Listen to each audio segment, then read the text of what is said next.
पुन्हा एकदा तुमच्या सर्वांचं स्वागत आहे नागेश्वर झुंगा या चॅनलवर। सर्व भक्तांना या व्हिडिओत भव्य असं दणदणीत कीर्तन बघायला भेटणार आहे। तत्पूर्वी चॅनलला सबस्क्राइब करून ठेवा, जेणेकरून नवीन व्हिडिओ तुम्हाला या चॅनलवर बघायला भेटतील।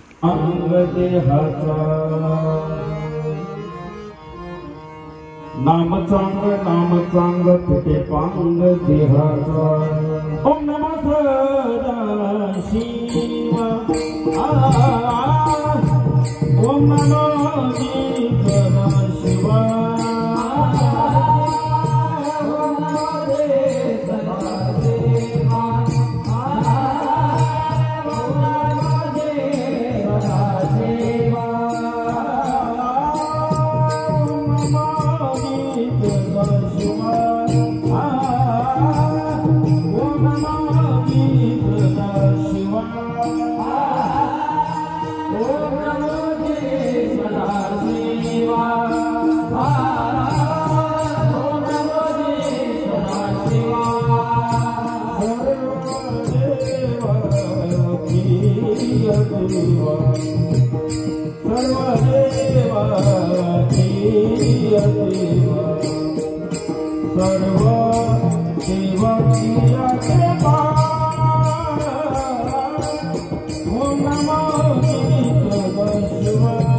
नमः सदाशिवा जय जय आदि सदाशिव परब्रह्मा द्वयानंद वैभव। नमो तुझ देवादि देवा परमेश्वरा जगद्गुरु। आता नमो दिक्शक्ति जगन्माता पार्वती। आत्मजना उत्तम गती जय चियानुग्रहे। वेदा परशिवा परब्रह्मा नेन वेगा तुझा महिमा। साकार होऊन यम्मा पूर्वीशी तू इच्छित। श्री सद्गुरु कृपे करुणादी नमो शिवगण। जे का अमर सर्वगुण तया सत्रेने शरणं शिवाहरि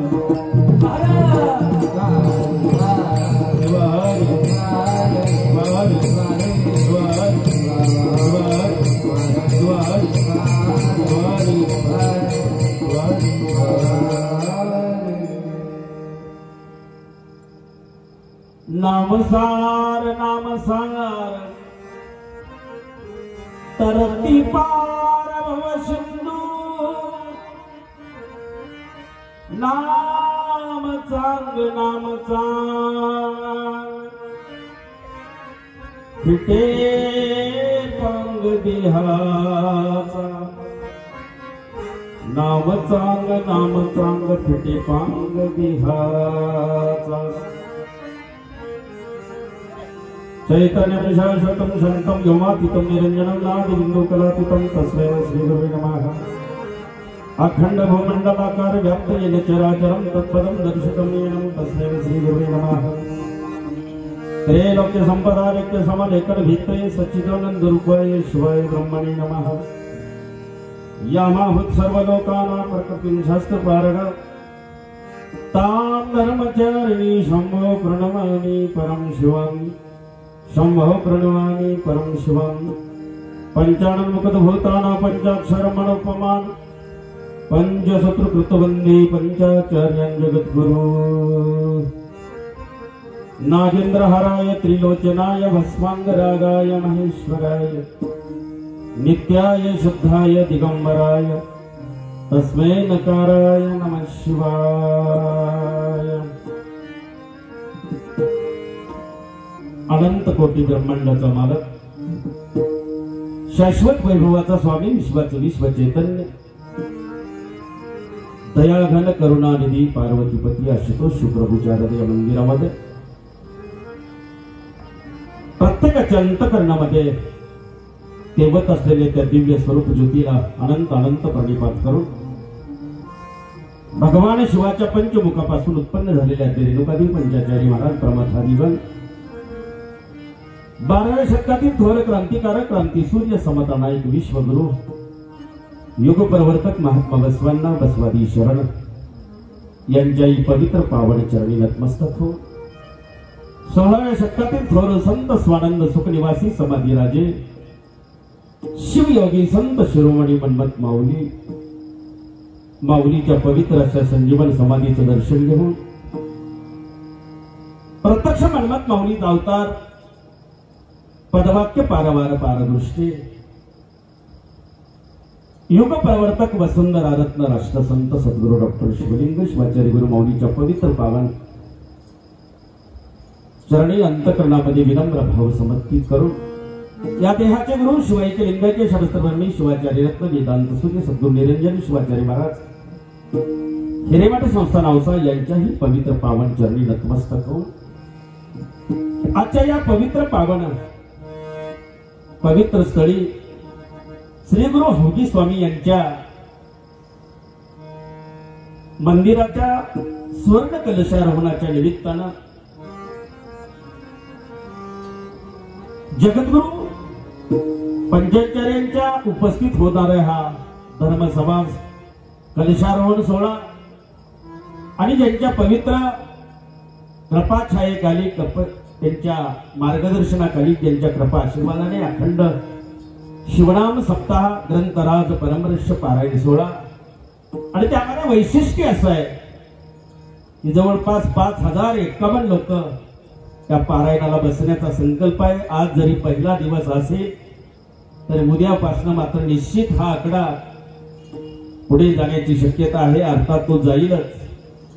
आणि म्हणून ज्यांच्या दिव्य प्रेरणेनं ज्यांच्या कृपा आशीर्वादाने अखंड नामयज्ञ संपन्न होत आहे.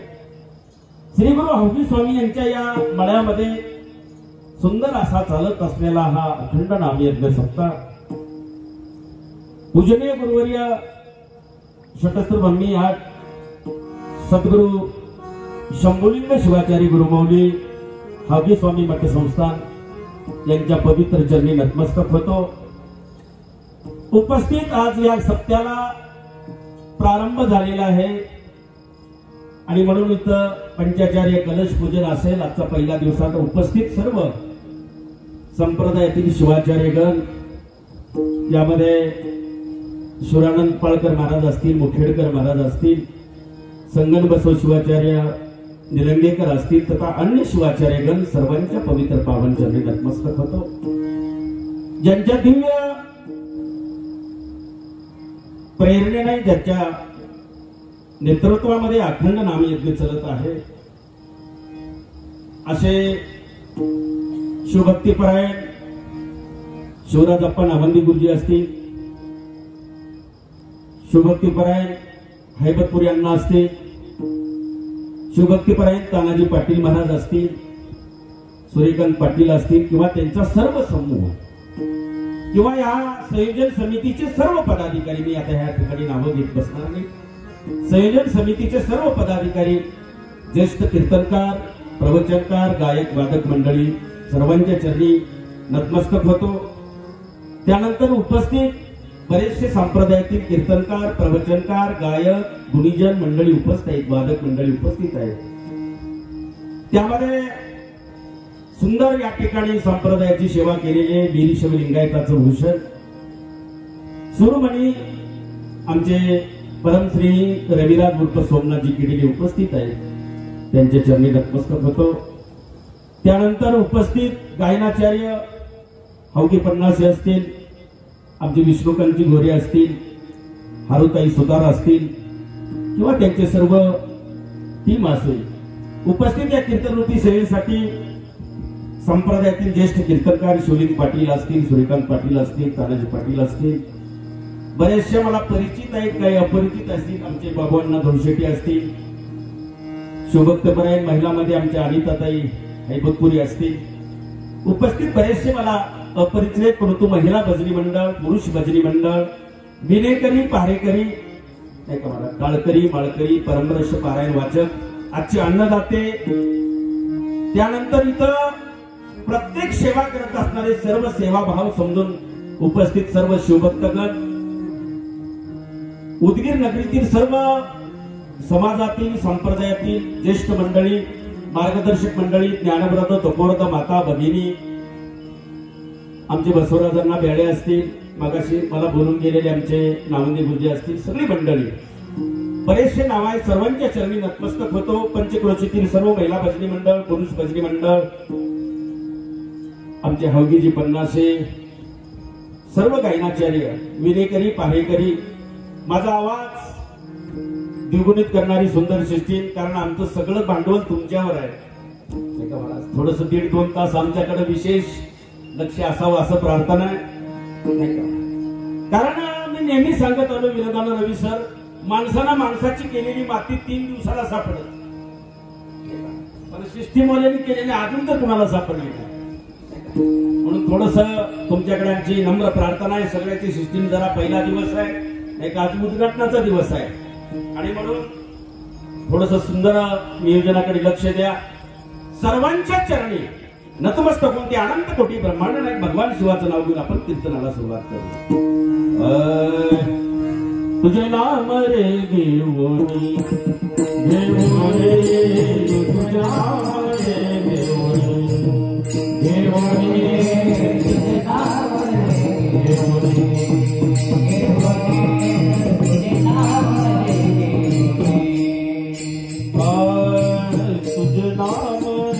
देवोनी, तुझे नाम रे देवोनी, तुझे नाम रे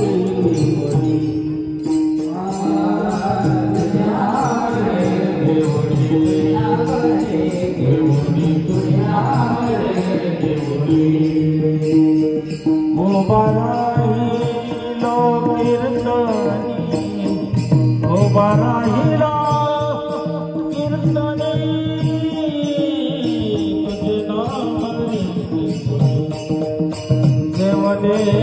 तुझे नाम रे देवोनी,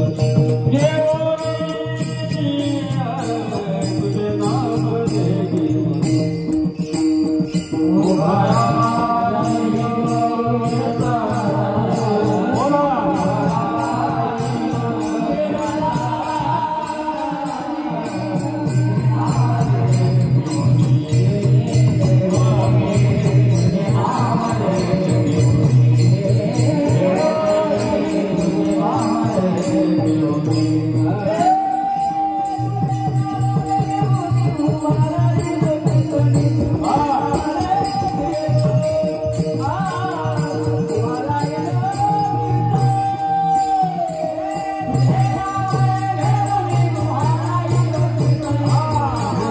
सोडवण्याचा प्रयत्न आहे. आजचा दिवस पहिला आणि आजच्या या पहिल्या दिवशी बोलावं तर एकतर रूपावर वर्णन करावं किंवा नामावर बोलावं, हा संप्रदायाचा अलिखित नियम आहे. लिखित कुठंच नाही पडले, लक्षात घ्या. नाही का? म्हणून आज मला वाटतं थोडस नामपर बोलावं. आजचा अभंग माझ्या माऊलीचा आहे, नीट आहे का? शिवयोगी संत शिरोमणी मनमत माऊलींनी त्याला 16व्या शतकामध्ये त्या कपिल मुनीच्या पदस्पर्शाने पावन झालेल्या त्या कपिलधार नगरीमध्ये बालाघाटच्या डोंगरामध्ये एक साधना केली. तिथे एक अनुभव घेतला. त्या अनुभवाचं नाव आहे शिवयोग. नीट आहे का? साधी भूमी नव्हती महाराज, पवित्र भूमी होती. दिनोद्धार बाबा सारखे संत, कपिल मुनी सारखे संत त्या ठिकाणी तप केलेली भूमी होती, म्हणून तप्यांची भूमी होती. वर्णन आहे त्याचं. आमचे रवी सर खूप सुंदर म्हणतात. धन्य कपिल मुनी जेते वास्तव्य करी, ज्याचा योग सिद्धीसलेला ऐसा गिरी. धन्य कपिलेश्वरी, धन्य कपिलेश्वरी, नांदे आमचा शिवराज, नांदे आमचा शिवराज. भक्ताचे माहेर प्रकट केले निजबीज, भक्ताचे माहेर प्रकट केले निजबीज. पूर्ण म्हणणार नाही का? कारण भक्तांची भूमी होती. निजज्ञानाची प्राप्ती माझ्या माऊलीला झाली. बऱ्याच लोकांना वाटतं निजज्ञान म्हणजे नेमकं कोणतं ज्ञान. कीर्तनात बसून निंदायचं झोपायचं ज्ञान नाही. निज ज्ञान म्हणजे आत्मस्वरूपाचं ज्ञान. हु आय एम, मी कोण आहे याचं ज्ञान, ज्याला की आंतरिक स्वरूपाचं ज्ञान म्हणावं, मी कोण आहे याचं ज्ञान म्हणावं, अनुभवाचं ज्ञान. आणि ते अनुभवाचं ज्ञान माऊलीने त्या कपिलधार पुण्यपूर्व असणाऱ्या त्या बालाघाटच्या डोंगरामध्ये मिळवलं. पवित्र अशा प्रकारचं ज्ञानाची प्राप्ती झाल्यानंतर माऊलीने खऱ्या खऱ्या जीवनाला सुरुवात केली. एक आहे, संत कुठले असतील, धर्म परंपरा कुठली असेल, संप्रदाय कुठलाही असेल, साधू संतांनी जीवनामध्ये अगोदर अनुभवाची प्राप्ती केलेली आहे. हे काय का संत गुरु अनुभव घेतात आणि सामान्य जीव अंदाज घेतो. दोनोतला फरक बघा. अनुभव शाश्वत असतो, अंदाज चुकीचा असतो. अनुभव सत्य आहे पण अंदाज मिथ्या आहे, खोटा आहे. सहज बोलूया आपण. एक रजिस्टर काढलं आणि त्या रजिस्टरवर लिहिलं साखर गोड आहे, साखर गोड आहे. चौकळाली पाटील. एक रजिस्टर भरून काढलं साखर गोड आहे, साखर गोड आहे. चौकळाली नाही. पण तीच साखर चिमणीवर ठेवली आमच्या, कळालं आम्हाला नाही का. आणि म्हणून संत म्हणतात अनुभवाविना बोलू नये भार, अनुभवाविना बोलू नये भार भार भार.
भजन करायला अनुभव लागतो, टाळ वाजवायला सुद्धा अनुभव लागतो, मृदंग वाजवायला अनुभव लागतो, हार्मोनियम वाजवायला अनुभव लागतो, वीणा वाजवायला अनुभव लागतो. एक सांगतो, टाळ सुद्धा मात्र्यात वाजला तर पुढे आहे.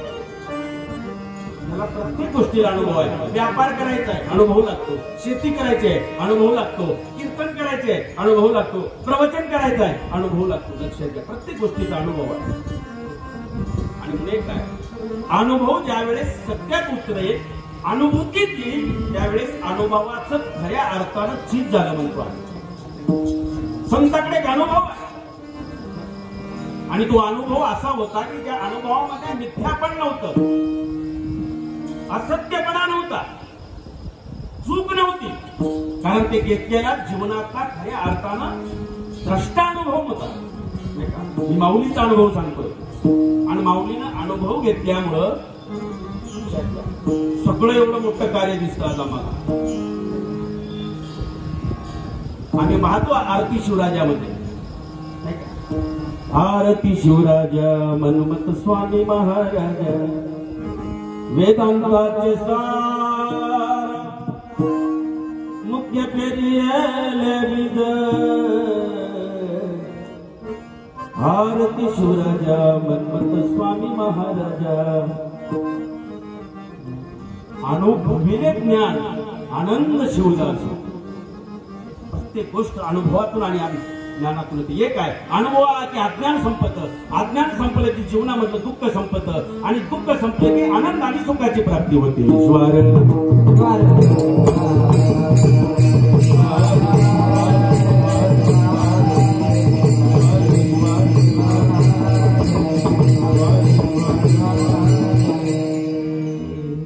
काय बोलावा अनुभव लागतो, कुठं बसावा अनुभव लागतो, काय खावं याचा अनुभव लागतो, काय परिधान करावा अनुभव लागतो. आज काय कळाल्या तर गोष्टी अनुभवत असतो. काय झालं परवा आमच्या लातूरमध्ये मी जिथं राहतो जुना अवसरला त्याच्या मागे एक मोठा सावकार आहे. अनुभव सांगतो मी. मोठा सावकार 1000 कोटीची प्रॉपर्टी असेल ते अचानक रविसर कोमात गेलं. कोमात माणसाचं हे कुठं जाते. सहज मी शेजारच्या काकूला विचारलं, काकू ते मारवाडी कोमात गेलं म्हणते. काकू काय म्हणते, जातेत माया जातेत मोठी माणसं आहेत कशात बी जाते. काय कळलं नाही का? म्हणजे काय बोलावं याचा अनुभव लागतो नाही का. नाही मी विचारतो वेगळं, उत्तर वेगळं आहे. अनुभव. उद्या उपास आहे, रात्री कचून खायचं. उद्या उपास आहे मग उपास असलेल्या सकाळपासूनच पुन्हा फराळीचं पुन्हा उपास सोडायचा आणि तिसऱ्या दिवशी कालचा उपास होता म्हणून वाटलं होतं.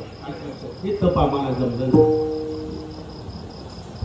ही उपासना आहे आणि ही उपासना करायची असेल ती साध्य होईल का नाही. पण एक आहे जीवनामध्ये सत्याची उपासना लक्षात घ्या. ज्याला मिथ्या म्हणतो आम्ही, मिथ्या सोडून अज्ञान सोडून आमच्या जीवनाची दशा सोडून सत्याची उपासना या कलियुगामध्ये सांगितली मन्मथ माऊलींनी पहिल्या चरणात. नाम सार नाम सार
पहिल्या चरणाकडे लवकर आलो याचं कारण आहे मला सार सांगायचं.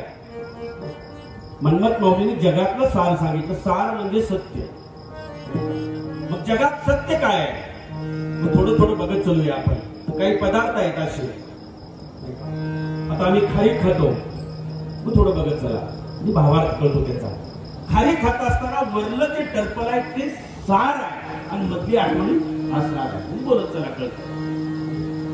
आता भुईमुंगाच्या शेंगा येतात पण वरलं टर्पल असणार आहे मधला शेंगदाणा मात्र सार आहे. लक्षात घ्या. पण काय अशा वस्तू आहेत पेढा सगळाच खावा सगळाच सार आहे. पूर्ण सार आहे. कधी कधी आम्ही दुधाचे पदार्थ बनवतो मंथन करतो सार बनवणार. दुधापासून अनेक पदार्थ सुद्धा बनतात. दुधापासून दही बनतं. दह्याचं मंथन होतं त्याच्यापासून ताक काढतात. ताक सार पासून पुढे लोणी सार आहे. पण लोण्यापासूनही तूप बनवतात त्याच्या पुढचं सार आहे. सत्य सांगतो. तसं या जगामध्ये एकच सांगितलं आज आहे नामसार. नामसार नाम सार सांगितलं. कारण काय आहे नामामध्ये एवढी मोठी ताकद आहे. पण तू एक आहे शिवम सुंदरम. सत्य शिव आहे, शिव सुंदर आहे नाही का. म्हणून सार हे जगाचं सार म्हणजे नाम आहे. या विश्वाचं सार म्हणजे शिव आहे. शिव हे तत्व आहे. आणि म्हणून ते उदगीर नगरी असेल या गावाला शिव आहे. पुढे चला त्या पुढच्या गावाला शिव आहे, राज्याला शिव आहे, राष्ट्राला शिव आहे. या जगात शिव नाही अशा यातला विषय नाही. मी सार समजायला जिथं शिवच नाही तिथं आम्ही शिव झालो म्हणून समजा. शिव सार आहे नाही का, जगाचं सार म्हणतो मी. आणि एक आहे तत्व कधीच संपत नसतात. हे दिसणाऱ्या सगळ्या गोष्टी संपतात. दिसे तितके नासून जाय, न दिसे तितकेची आहे नाही का. या दिसणाऱ्या वस्तू संपत्ती. आज एक आहे, आज हे मृदंगाचार्य मृदंग तत्व आहे. मृदंग वाजवणारा जाणार आहे पण मृदंग राहणार आहे. तत्व सांगणार मी सार सांगणार नीट आहे का. मृदंगवाला जाणार आहे पण मृदंग राहणार आहे. विनेकरी जाणार आहे पण विना राहणार आहे. विना सार आहे असे विनेकरी कितीतरी येईल. हार्मोनियम वादक एक दिवशी जाणार आहे पण हार्मोनियम राहणार आहे. भजन करी किती गेले जाणार आहे पण टाळ मात्र राहणार आहे. आमच्यासारखे प्रबोधनकार कित्येक संपले पण कीर्तनाची गादी कायम सत्य आहे. सार समजायला नाही का. एक आहे टाळ सार आहे, विना सार आहे, हार्मोनियम सार आहे. तसं जगाचं सार म्हणजे शिव आहे. आणि म्हणून नाम हे सार सांगितलं का, कारण या भव सिंधूला या संसार रूपी अरण्याला तारून जायची शक्ती ह्या नामात आहे. जसं बघा सागर म्हणजे समुद्र म्हणजे हे असणारं भव आहे. त्याला भवाला सागर म्हणलेला आहे. एक आहे जंगलामध्ये भीती कशाची असते आम्हाला सांगा, म्हणजे लक्षात पडते आपल्याला. जंगलामध्ये भीती हिंस्र श्वापदाची आहे, बाकी कशाची भीती नसते. आम्हाला वाघाची, सिंहाची, हिंस्र श्वापदाची भीती आहे. पण माऊलीने परमरक्षामध्ये सांगितलं त्याला सुद्धा मिटवायची ताकद आहे. परमरक्ष काढून पहा किती सुंदर सांगितलं. संसार रूपी अरण्यवनी अहंभ्रांता बोलता दिशा भुलोनी, ते काम क्रोध सिंह व्याघ्र वेळोनी ग्रासवारंभिले. पण काय झालं, ते भेटले अदृष्ट कृपादानी, त्याने हिंस्र श्वापदे केली छेदोनी. सुपंथी लाविले शुद्ध शब्द बोधोनी, दया श्री गुरु श्री नमो नमो. कसा संसार रूपामध्ये म्हणजे अरण्याचा आहे संसार सुद्धा. जसं अरण्यात भीती हिंस्र श्वापदाची आहे तसं संसार रूपी अरण्य, संसार रूपी सुद्धा सागर आहे. शिवदास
गुरुदास माऊलींनी शिवपाठामध्ये अत्यंत समर्पक उत्तर दिले आपल्याला संसाराचं. शिवदास म्हणे असार संसार शिवनाम सार तया माझी. संसार असा सांगितला, खोटा सांगितला. मिथ्याभूत हा संसार जैसा वांजेचा विस्तार. वांजेचा कधी विस्तार होत नसतो तसं संसार कधी फलद्रूप होत नसतो. बघा थोडा विचार करा. संसार संसार म्हणजे ज्याच्यात सत्य नाही असा संसार. पण कधी कळाला? ज्यावेळेस आम्ही संसारात पडलो त्यावेळेस कळालं. म्हणजे का बघा, कारण कसं आहे, संसारातलं सुख हे दिसायला का असायला? तू बोलत चला पंडित, फक्त दिसायला सुख आहे. परमदर्श काढून बघा, मी पुरावा देईन त्याला. नाशिवंत संसारीचे सुख अत्यानंदे मानी जे मूर्ख क्रोधे करी रक रक सदा बद्ध. तो बरोबर नाशिवंत सुख आहे, फक्त दिसायला असायला काही नाही. जसं मृगजळ हरिणाला दिसतो पण तो खरं मृगजळ नसतो, तसं संसार सुद्धा तसंच आहे नाही का. उदाहरण दिलं माऊलीने. मृगजळ हा संसार संसार मृगजळ हा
बिचारा पळतो पळतो पळतो, कारण तहान लागलेली असते की मला पाणी मिळावं. पण बाबा ते मृगजळ आहे, फक्त दिसायला आहे, असायला काही नाही. तसं संसार गुणमनिरास आहे, फक्त दिसतो. अजून छोटा दृष्टांत ठेवेल मी तुमच्यासाठी, ठीक आहे का? मी वेळेचं माझ्याकडे बंधन आहे. एक आहे, संसार दिसतो असंच नाही. एका पत्नीनं आपल्या पत्नीला म्हणले काही करा, छोटे छोटे लेकरं आहेत घरी, आणि उद्याच्या उद्या जाऊन सुधाची सोय करा, म्हैस घरी आणल्याशिवाय घरात यायचं नाही. बऱ्याच वेळेस मी दृष्टांत दिलाय. गेला हे ना म्हैस खरेदीसाठी, पण एक आहे आणायचं आहे, पण तू खिशात मात्र रुपये नाही. बाजारात गेला, कडनी फिरून आला, म्हैसच नाही लक्षात. पण इकडे मात्र घरी आता म्हैस येणार आहे म्हणून घरी सगळी सजावट चालू झाली. कुंभाराकडे गेली आणि 10 मडके घेऊन आली. एक दुधाचं मडकं, नाही काही दूध तापवण्याचं मडकं, एक गिरजनाचं मडकं, नाही दह्याचं मडकं, एक ताकाचं असेल, लोण्याचं असेल, तुपाचं. हे म्हैस न घेताच घरी आलं. घरी पाहतो तर सगळा बाजारच बाजार आहे. म्हैस नव्हती बरं, दिसायचं सुख सांगतो, आज काही नसतं. आला आणि मला सर बायकोला हे काय आहे सगळा पसारा काय? काही म्हणजे आता तुम्ही म्हैस आणणार आहे म्हटल्यावर हे सगळी तयारी करावंच लागतं. एक दुधासाठी मडकं, एक दह्यासाठी, एक ताकासाठी, लोण्यासाठी, आणि एक मडकं थोडं बाजूला ठेवलं. हे कुणासाठी मडकं? हे कसं आहे म्हणले, गावात एक होती, एक बहीण आहे, कधी मधी तिला दूध द्यायला होते म्हणून एक मडकं होतं बाजूला. ह्याला म्हटलं म्हैस माझी दूध देणार बहिणीला, हेराला राग पायाचा फूक त्यांना मारू लागला. चालू झालं बांधणं. म्हैस होती का? चालू झालं बांधणं. नुसतं म्हशीसाठी बांधणं चालू. मारू लागला. शेजारची काकू होती, तिनं आली, ह्याला तोंड हाणले. अरे म्हणजे तुझ्या म्हशीनं 3-4 वाफे काढले, माझ्या खाली त्याचं काय नाही. पैसे होती का? तसंच आहे संसारात कितीही सुख करावं तेवढं कमीच आहे. अजून सांगतो तुम्हाला साराचा.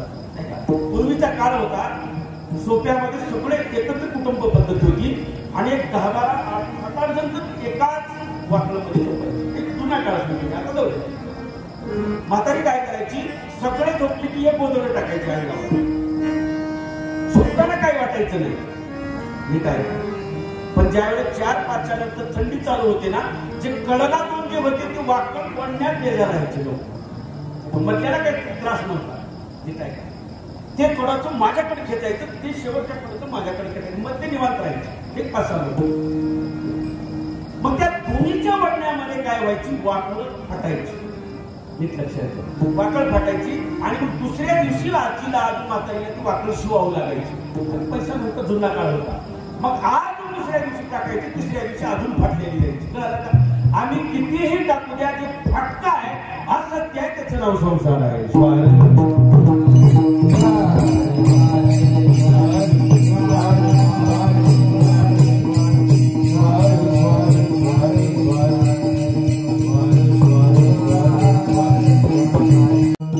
अभंगाच्या दुसऱ्या चरणामध्ये सांगितलं, हा देह ही काया, आम्हाला जर ह्या कायेतून मुक्त व्हायचं असेल, ह्या देहाचा पांग फिटायचा असेल तर त्याला पर्याय सांगितला. नाम चांग फिटे पांग देहाचा.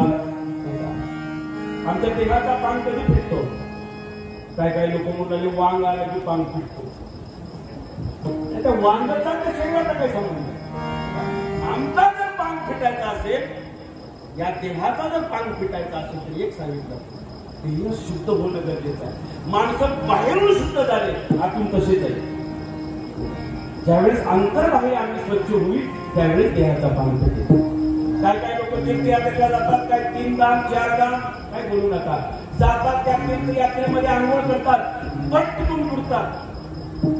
कशाला? पाप जाऊ म्हणून. मला वाटलं हे तर जाते का नाही, पण तिथलं पाण्यातलं थोडं अजून घेऊन येते. कशाचा पांग फिटतो? नाही का? आमचा जर पांग फिटायचा असेल तर देहानं कर्म सांगितलेलं. पंचज्ञानेंद्रिय, पंचकर्मेंद्रिय, वाचा, बुद्धी, एक अंतकरण चतुर्थी सांगितली मला. प्रत्येकाचं कर्म वेगळं आहे. हे काय, त्यानं कर्म केलं तर आमचा देह पवित्र होतो. लक्षात घ्या. आज एक आहे, बरेचसे लोक आज कलियुग आहे, आज हेअरस्टाईल बदलली लोकांची, पण हेअरस्टाईल बदलली नाही. ज्या दिवशी हेअरस्टाईल नसून हेअरस्टाईल मध्ये डोक्यातले विचार बदलतील, तिथं विवेक येईल, विवेक आणि भक्ती प्रेम होईल, तिथं आनंदाला पारासीमा होणार नाही. आणि तिथं आनंद, भक्ती, वैराग्य हे गार्थ आहे. भक्ती, मुक्ती, ज्ञान, वैराग्यादी सर्व न लाभे वैभव नामाभिमान. भक्ती, मुक्ती, ज्ञान, वैराग्य हे गोष्टी म्हणायला वेगळे येतात, पण आचरणात येणं गरजेचं आहे. त्या दिवशी भक्ती, मुक्ती, ज्ञान सगळं येईल, वैराग्य येईल, अंतकरण पवित्र होईल. मग आमचं अंतकरण किती तोळे सोनं लावल्यामुळे पवित्र होईल? सोनं नाही, नाणं नाही, आमच्यातला एकच दागिना आहे. बाळी भस्मलिंग गळा शोभे रुद्राक्षांच्या माळा, मुखी मंत्र पंचाक्षर, धन्य धन्य ते शरीर, त्याचे झाले या दर्शन, पापी उतरती जड, मन्मथ म्हणे हे खरे, हो ईश्वरा करे.